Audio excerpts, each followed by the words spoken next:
They've been labeled invaders, foreigners, usurpers. Their story, long buried under Egyptian pride and Roman propaganda, is scattered across broken relics and distorted texts. But who were they really? Were they bloodthirsty conquerors from the East? Or were they the unexpected architects of a new Egyptian age? This is the untold story, one that defies what we think we know about ancient empires.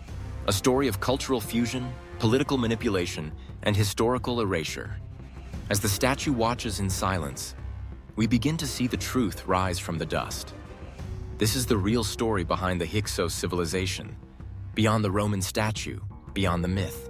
In the grand saga of ancient Egypt, filled with legendary pharaohs and golden tombs, the Hyksos stand as an enigma, their name echoing like a half-remembered tale in the back corridors of history. But the name Hyksos itself was not theirs. It comes from the Egyptian term Heka Khasut, which translates as rulers of foreign lands. To the native Egyptians, it was a label, not of ethnicity or language, but of otherness. A title that marked a people outside the boundaries of Egypt's traditional identity, yet powerful enough to rule within its sacred borders. Who were these so-called foreign rulers? Archaeology and linguistics tell us they were likely of Semitic origin, hailing from the regions of southern Canaan, the areas that now encompass parts of modern-day Israel, Palestine, Lebanon, and Syria. These people were part of a broader tapestry of cultures moving across the ancient Near East during the 2nd millennium BCE. Traders, nomads, artisans, and warriors, seeking opportunity, land, and stability. Contrary to popular belief, the Hyksos didn't storm Egypt in a single devastating invasion. Their arrival was gradual, a process of migration, integration, and adaptation that unfolded over decades, possibly centuries. They entered during a time of Egyptian decline, a fragmented period known as the Second Intermediate Period, circa 1782 to 1550 BCE, when the once powerful Middle Kingdom had collapsed under the weight of internal strife and weakened rule. Amid this instability, the Hyksos carved out their domain in the eastern Nile Delta, establishing their power base in the city of Avaris, a thriving urban center located in what is today Tel El Dabaa. There, they began to rule over parts of northern Egypt, inaugurating what historians now call the 15th dynasty. But theirs was a dynasty with a difference. Unlike native Egyptian rulers, the Hyksos retained many elements of their Canaanite heritage. They spoke a Semitic language, worshipped gods like Baal and Anat, and brought with them foreign styles of architecture, burial, and art. Yet they also adopted many Egyptian customs, using hieroglyphs, commissioning Egyptian-style monuments, and referring to themselves with pharaonic titles. This blending of traditions was not a betrayal of Egypt, as later rulers would claim. It was a reflection of reality, a cultural synthesis, born of contact and coexistence. Still, to many Egyptians, especially the elite of the South, the Hyksos remained foreigners, a reminder that the Nile was no longer theirs alone. And so the word Hyksos became more than a name. It became a warning, a symbol of how quickly power could change hands, of how outsiders could rise, not by force alone, but through adaptation, trade, and timing. As we peel back the layers of propaganda and myth, we find that the Hyksos were not so alien after all. They were products of a world in flux, where borders were porous, cultures intersected, and empires rose not always with swords, but with strategy. To truly understand the Hyksos, one must also confront the way their memory was manipulated, distorted, and deliberately reshaped by those who came after them. History is often told by the victors, and in the case of the Hyksos, that victor was Egypt itself, reborn, emboldened, and eager to reassert its native power.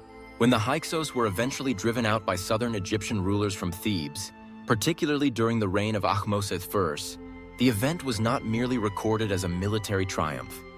It was mythologized, transformed into a national epic of restoration and divine justice. The expulsion of the Hyksos became the foundational myth of the new kingdom, a rebirth following humiliation, a reclamation of identity and divine order. In the inscriptions and temple reliefs that followed, Egypt cast the Hyksos not as rulers, but as foreign oppressors, desecrators of the gods, and enemies of the sacred land. This portrayal became central to the way the Hyksos were remembered. not as contributors to Egyptian history, but as a dark interruption in its otherwise glorious continuum. Centuries later, the Egyptian priest and historian Manetho, writing during the Greco-Roman period, would further cement this version of the story. His account of the Hyksos described them as savage and destructive, a horde of invaders who burned cities and corrupted the land. His timelines were exaggerated, his tone unmistakably hostile. But Manetho was not writing in a vacuum. His version of events reflected the long-standing Egyptian cultural trauma associated with the Hyksos period. It also served the political needs of his time, reinforcing a narrative of national purity and historical legitimacy that many rulers, from native dynasties to Ptolemies, were eager to adopt. The Hyksos, for their part, left few inscriptions. Their monuments were toppled, their names erased from official king lists, and their capital, Avaris, was eventually buried beneath a new seat of power, Pi-Ramesses, the city of Ramesses II. Their voices were silenced not just by time, but by intention. Egypt's rulers actively erased the memory of Hyksos rule, and with it, a chapter of complex cultural exchange and political innovation. This rewriting of history was deeply psychological. The rule of the Hyksos had exposed something unthinkable in the Egyptian worldview, that foreigners could dominate the sacred Nile Valley, occupy its cities, and wear its crowns. Egypt had long considered itself the center of the civilized world, a land blessed by the gods and shielded by divine order, known as Ma'at. The presence of the Hyksos shattered that illusion. In their rise to power, Egypt saw not just political defeat, but a spiritual crisis, a collapse of cosmic balance. The vilification of the Hyksos thus became a form of national healing, a way to purge the shame of occupation and restore pride. And so, the Hyksos were cast as villains in Egypt's triumphal story, symbols of chaos to be overcome, reminders of vulnerability to be forgotten. Their legacy, distorted and buried under layers of rhetoric and silence, would remain obscured for millennia. But today, archaeology and historical analysis offer a different picture, one that challenges the propaganda and reveals a far more nuanced truth. The Hyksos were not merely invaders. They were part of a broader human story of migration, adaptation, and resilience. Their memory, once weaponized to forge an empire's identity, now returns to the light as a civilization in its own right. One whose legacy continues to shape the narrative of ancient Egypt in ways we are only beginning to understand. When the Hyksos emerged as rulers in northern Egypt, they did more than claim political authority. They introduced a wave of new ideas, tools, and practices that would shape Egypt for centuries to come. Yet for generations, their legacy has been dismissed or overshadowed by the stigma of foreignness. Were they truly innovators? Or were they simply imitators borrowing what they could from surrounding cultures? The answer, as always in history, is more complex. The Hyksos came from the Levant, a region already pulsing with cultural energy, trade, and technological advancement. As they settled in the eastern delta and established their capital at Avaris, they brought with them skills and knowledge that had been honed in other parts of the Near East. Their rule in Egypt coincided with a time when connections between civilizations were increasing. Goods, people, and ideas flowed along trade routes that connected Canaan, Mesopotamia, Anatolia, and Egypt. Among the most striking contributions attributed to the Hyksos is the horse-drawn chariot, a powerful military innovation that changed the face of Egyptian warfare. While chariots had been used elsewhere, it was under the Hyksos that Egypt first encountered this new method of mobility in combat. Along with the chariot came improvements in weaponry, including the composite bow, which offered superior range and force compared to earlier Egyptian designs. But the Hyksos' influence extended beyond the battlefield. Their impact can be seen in metallurgy, where new bronze working techniques allowed for stronger weapons and tools.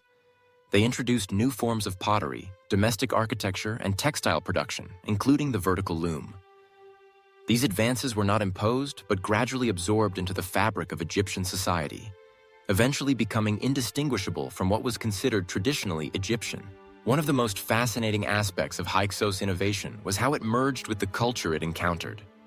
The Hyksos did not seek to erase Egyptian identity. Instead, they participated in it, adapted to it, and infused it with elements of their own. They worshipped Egyptian gods alongside their native deities, They adopted Egyptian royal titles and even mimicked traditional styles of art and monument building, all while maintaining subtle signs of their own heritage. Their capital city, Avaris, reflects this cultural fusion. Excavations reveal a city that was cosmopolitan, multi-ethnic, and commercially vibrant. Artifacts recovered there bear witness to a society where Canaanite and Egyptian traditions coexisted, not in opposition, but in synergy. Wall paintings at Avaris even show scenes influenced by Minoan Crete, indicating far-reaching contact with the wider Mediterranean world, long before Egypt's New Kingdom empire expanded westward. Despite all this, later Egyptian narratives worked hard to discredit the Hyksos. Their contributions were either downplayed or attributed to later native rulers. In time, many of the innovations they introduced became so fully integrated into Egyptian society that their foreign origins were forgotten or intentionally denied. Ironically, it was the very innovations of the Hyksos that helped Egypt rise again. When the Theban kings finally expelled the Hyksos and reclaimed the Delta, they did so using weapons, strategies, and military technologies that had been learned, or even borrowed, from the Hyksos themselves. Egypt's transformation into a formidable military power in the New Kingdom was built on the very foundations laid during Hyksos rule. Far from being mere imitators, the Hyksos were conduits of change. They were not inventors of all they brought, but they were transmitters, facilitators of a larger, interwoven world of innovation. Their strength lay not just in conquest, but in their ability to blend and adapt, to bring together the strengths of multiple cultures into a single evolving civilization. And yet, because they were not Egyptian by blood or origin, they were branded as usurpers, their achievements buried under layers of national pride and religious dogma. But history has a way of reclaiming its forgotten architects.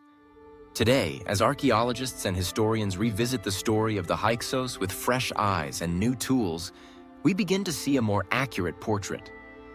A people who reshaped Egypt in ways both subtle and profound. They were innovators not because they invented all things new, but because they redefined what was possible in a land that once saw itself as unchanging.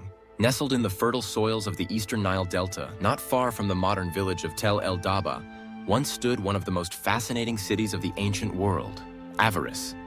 This was no ordinary city. It was the beating heart of the Hyksos dynasty, the capital of a foreign elite in a land renowned for its cultural continuity.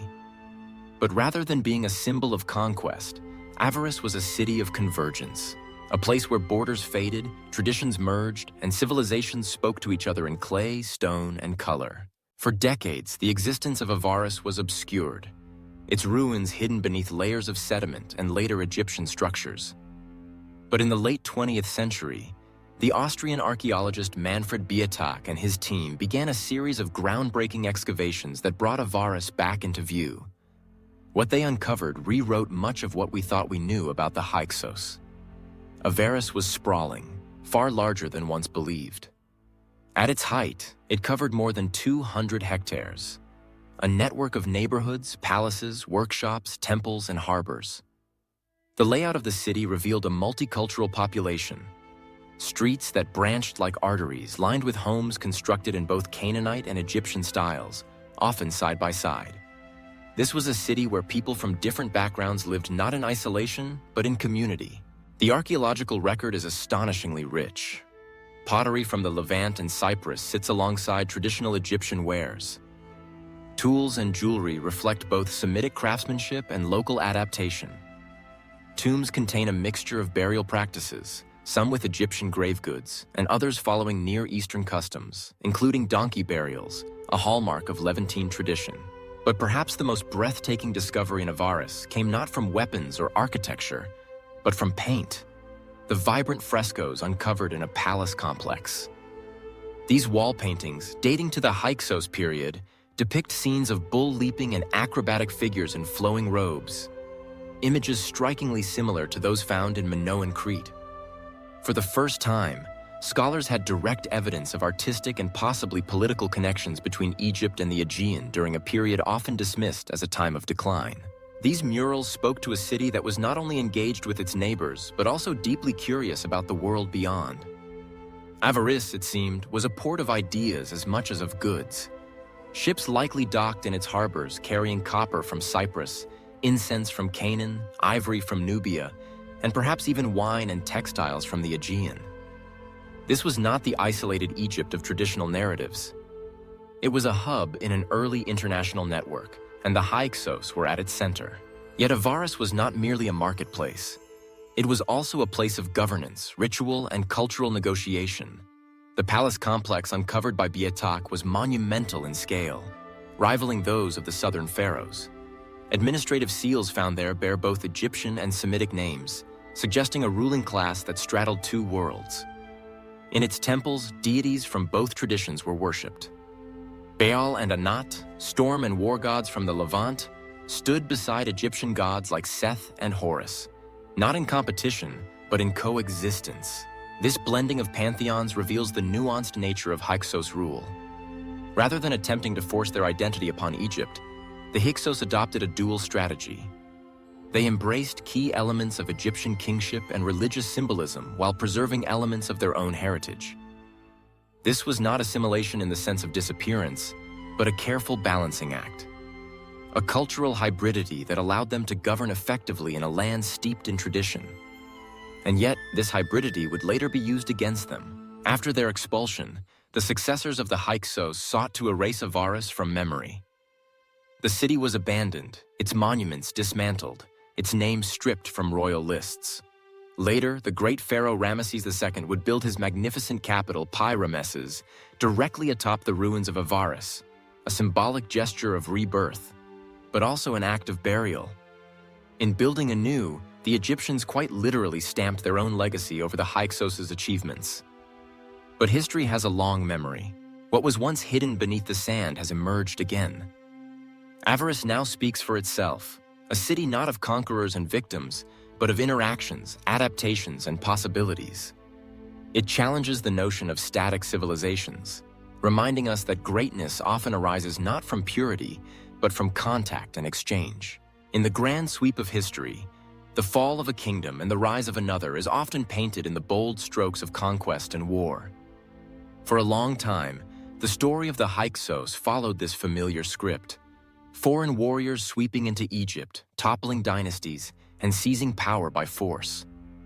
But as the archaeological record deepens and the evidence becomes more nuanced, a very different possibility emerges. That the Hyksos didn't so much invade Egypt as arrive, settle, and rise. Not as conquerors, but as participants in a long, complex process of migration and integration. This idea, often referred to as the theory of peaceful infiltration, challenges the dominant narratives told by the Egyptian elite and perpetuated for centuries. Rather than a sudden and violent overthrow, the Hyksos' emergence in the Eastern Delta appears to have been gradual, part of a broader pattern of population movement during the Middle Bronze Age. Long before they came to power, Levantine communities had been migrating into Egypt in small numbers. Traders, craftsmen, shepherds, and families drawn by the fertile land, abundant water, and thriving markets of the Nile Delta. Their presence is documented in Egyptian records well before the Hyksos period. Tomb inscriptions from the Middle Kingdom describe groups of Asiatics arriving at Egyptian border posts, requesting permission to settle. These were not enemy armies, but peaceful migrants, often depicted with their families, livestock, and goods. The Egyptians sometimes welcomed them, employed them, taxed them, and even assimilated them into local economies. Over time, these communities grew, in number, in wealth, and in influence. In cities like Avaris, they built homes and shrines, intermarried with Egyptians, and established their own networks of trade and diplomacy. What began as foreign quarters within Egyptian towns gradually evolved into independent, thriving settlements with their own leaders and customs. It was within this fertile ground that the Hyksos power base eventually emerged. The transition from settlement to sovereignty likely occurred during a period of national weakness. As the centralized authority of the Egyptian Middle Kingdom faltered and internal divisions fractured the state, the Delta was left exposed, politically fragmented and economically vital. The Levantine elites who had settled there, already embedded in local society and well-connected across borders, were uniquely positioned to step into the power vacuum. This shift may have been relatively bloodless. There are few records of widespread destruction during the initial Hyksos rise. Instead, it appears they rose through a combination of strategic alliances, economic leverage, and political acumen. They assumed control not through open warfare, but through the slow accumulation of power, integrating themselves into the very fabric of Egyptian governance while maintaining elements of their distinct identity. Once in power, the Hyksos did not radically alter Egyptian systems. They adopted many of the rituals of Egyptian kingship, used the same administrative titles, and honored native deities alongside their own. Their rule appears to have been pragmatic, rooted in the realities of managing a diverse population in a land where continuity was highly valued. If anything, they may have sought to legitimize themselves by presenting as rightful Egyptian monarchs, not foreign oppressors. Yet their foreignness remained a point of tension. In the south, the Theban kings of the 17th dynasty viewed Hyksos' rule with suspicion and contempt. For them, the Hyksos represented not just a political rival, but a cultural affront, foreigners occupying the sacred office of pharaoh. The Theban resistance slowly gathered strength, fueled not only by military ambition, but by a narrative of national revival. Over time, sporadic conflicts turned into a full-scale campaign to drive the Hyksos out, culminating in the siege and fall of Avaris around 1550 BCE. The Hyksos were defeated, and history, written by the victors, chose to remember them as invaders. But the archaeological and textual record tells a more ambiguous story. There is no compelling evidence of an initial violent conquest. Instead, we find traces of peaceful coexistence, long-term settlement, and mutual cultural influence. The peaceful infiltration theory does not deny that conflict eventually occurred, but it reframes the Hyksos' rise as the product of social and economic dynamics, rather than military aggression. It paints a picture of a world in flux, a land of porous borders, shifting allegiances, and shared interests. A world where power was not always taken with the sword, but earned through persistence, adaptation, and presence. There are moments in history when timelines blur and myths intertwine with memory. The story of the Hyksos, a Semitic-speaking people who ruled Egypt and were later expelled, has long invited comparisons with one of the most enduring and debated narratives of the ancient world, the Exodus. Could there be a connection between the Hyksos and the biblical Hebrews? Were the echoes of their exile carried through oral traditions into the sacred texts of later generations? It is a question that has fascinated historians, theologians, and archaeologists for centuries. And yet, the answer remains elusive, suspended in the space between faith and fact, between what the texts tell us and what the earth reveals. The Hebrew Bible recounts the tale of the Israelites living in Egypt, rising in numbers, falling into bondage, and eventually being led to freedom by Moses. The story is powerful, central to Jewish identity, and echoed in Christian and Islamic traditions. But the historical context of this narrative has long been a matter of scholarly debate. The Bible does not mention the Hyksos by name, and Egyptian records are silent about the Israelites as a distinct group during this time. And yet, the similarities between the two stories have sparked persistent speculation. The ancient Jewish historian Flavius Josephus, writing in the 1st century CE, was among the first to propose a direct link between the Hyksos and the Israelites. Drawing on the work of Manetho, the Egyptian priest who described the Hyksos as foreign rulers expelled from Egypt, Josephus suggested that the Hyksos and the Hebrews were one and the same. He argued that the story told by Manetho, though hostile in tone, was essentially the Exodus seen through Egyptian eyes. Modern scholars approach such claims with caution. The timelines do not perfectly align. The Hyksos were expelled from Egypt around 1550 BCE, while the most common scholarly estimates for the Exodus, if it occurred as described, place it several centuries later, often around the 13th or 15th century BCE. Moreover, the scale and suddenness of the Exodus as portrayed in the Bible is not matched by any dramatic evidence of a mass departure from Egypt during those periods. Yet despite these discrepancies, many researchers believe there may be a kernel of truth buried in the tradition, a fragment of collective memory shaped and reshaped over generations. The Hyksos experience, particularly their sudden fall from power and expulsion from the Nile Delta, may have left a lasting impression on the consciousness of Semitic-speaking peoples in the region. Over time, these memories could have been woven into the broader narrative of the Israelite experience, transformed into theological history, and preserved through oral tradition. The Hyksos, after all, were foreigners in a land that both enriched and rejected them. They lived among the Egyptians, adapted to their customs, and held power, only to be cast out and vilified. That arc of rise and rejection, of integration followed by exile, mirrors the emotional tone of the Exodus. A people once protected, later oppressed, and finally delivered. Furthermore, Avaris itself, the Hyksos capital, may have had a long-lasting legacy even after the Hyksos were gone. The later city of Pi-Ramesses, built atop Avaris, is mentioned in the Bible as one of the cities the Israelites built for Pharaoh. If the Exodus story has any basis in historical reality, it is not unreasonable to think it might have drawn upon memories associated with that location. Memories that blurred the lines between different Semitic groups and the various waves of migration and displacement that shaped the region over centuries. It is also worth considering that the Exodus story, while not confirmed archaeologically, may represent a composite memory, not of a single event, but of multiple episodes of oppression, migration, and survival experienced by Semitic peoples in and around Egypt over the course of many centuries. The Hyksos expulsion, the later enslavement of Asiatic workers, and periodic Canaanite-Egyptian conflicts could all have contributed pieces to this evolving cultural narrative. In this view, the Hyksos are not the Hebrews of the Bible, but they may be one of the sources from which the Exodus tradition drew its form and feeling. Their story, preserved imperfectly in Egyptian hostility and Jewish reinterpretation, speaks to the fluid nature of identity in the ancient world, how a people can be remembered differently depending on who tells the tale and why. At its core, the comparison between the Hyksos and the Exodus is less about proving a direct historical link and more about recognizing the power of memory. The Hyksos were real. Their rise, rule, and removal are recorded in the ground and the texts of their enemies. The Exodus, too, has shaped civilizations, inspired movements, and defined faiths for millennia. In the end, the echo of the Hyksos may not lie in a single event, but in the pattern of their story. Foreigners becoming rulers, then outcasts, remembered as both threat and victim.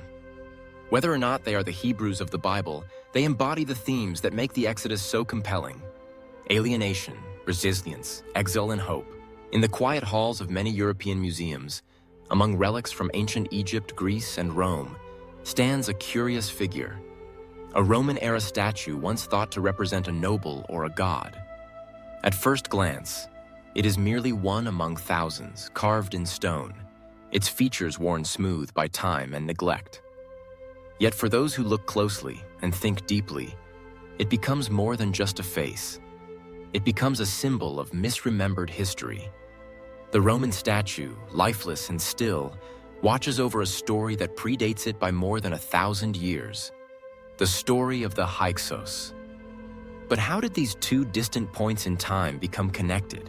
The answer lies not in their direct relationship, but in what they both represent: the way civilizations reinterpret the past to define their present.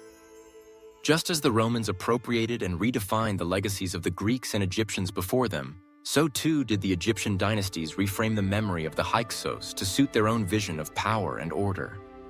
This statue, crafted during a period when Egypt had become a Roman province, represents a broader truth: that history is often layered, edited, and weaponized. The Hyksos were once rulers of Egypt, but by the time this Roman statue was chiseled into being, their memory had long been distorted. Remembered not as contributors to Egyptian greatness, but as the villains in a story written by their enemies. It is not difficult to imagine the similarities between what the Hyksos faced and what other foreign groups endured in later centuries. In every age, dominant powers have controlled the historical narrative. They have glorified their victories, silenced their opponents, and reshaped the stories of those who came before. What begins as memory becomes myth. What begins as truth becomes cautionary tale. The story of the Hyksos, when viewed through the Egyptian lens, is a mirror of many historical patterns.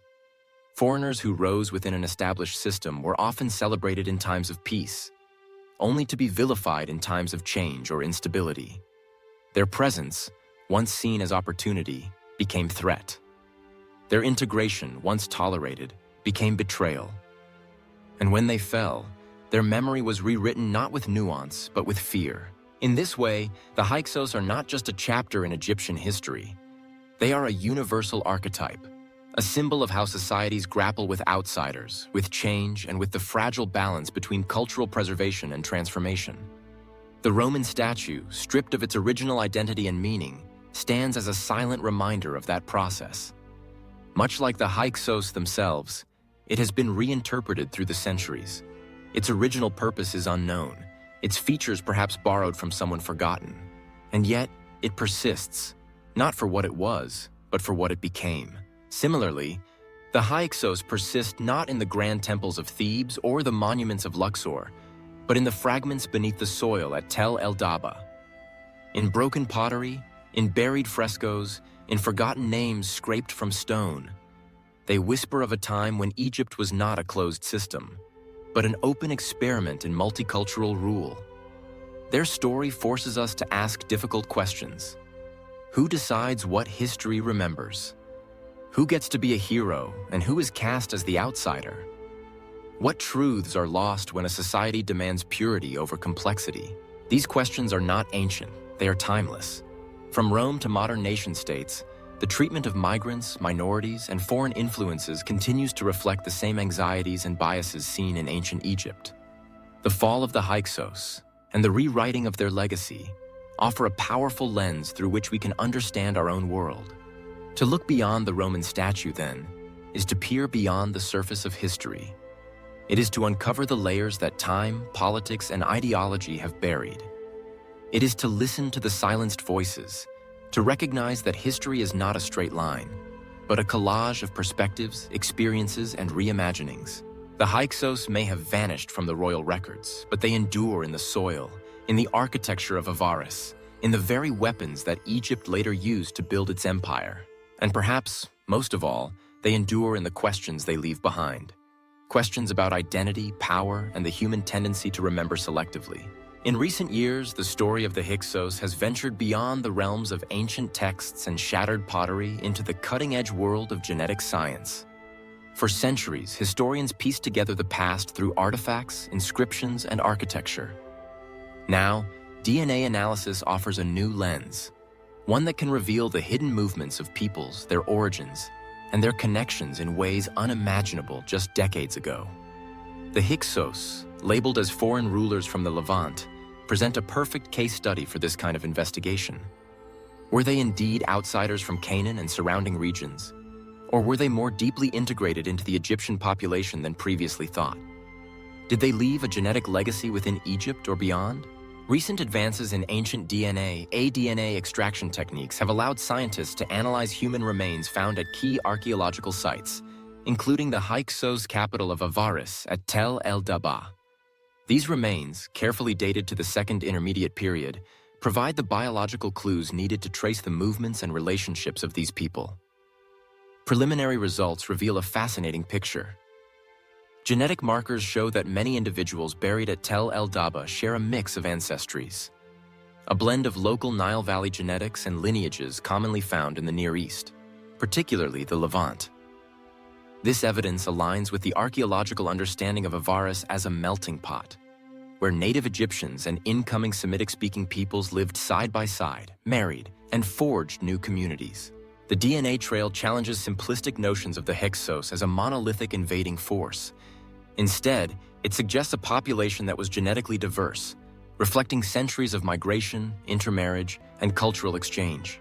This diversity helped the Hyksos establish themselves in Egypt, not as isolated conquerors, but as part of a complex social fabric. Interestingly, genetic analysis also shows affinities with populations outside Egypt and the Levant, hinting at broader connections across the Mediterranean and Near East. This evidence supports archaeological findings of Avaris as a cosmopolitan hub, a city where ideas and genes flowed along ancient trade routes.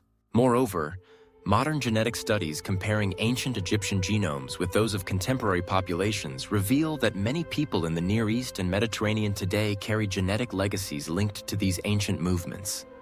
The Hyksos period, therefore, is not just a historical footnote. It is a chapter in the ongoing story of human migration and identity that resonates even now. Yet genetics alone cannot tell the whole story.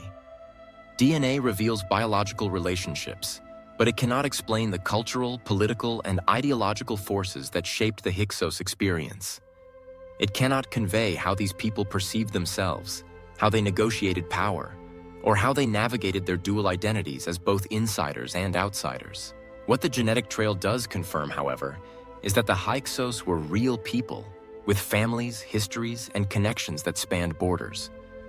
They were neither purely foreign nor purely Egyptian, but something in between, reflecting the fluidity of identity in the ancient world. As science continues to uncover more genetic data, we move closer to understanding the true nature of the Hyksos and their place in Egyptian history. This knowledge allows us to reclaim a past once obscured by fear and propaganda, restoring complexity to a civilization too long defined by simplistic labels. Centuries after the fall of the Hyksos and the rise of a united Egyptian kingdom, their story slipped into obscurity, buried beneath layers of propaganda, silence, and forgotten ruins.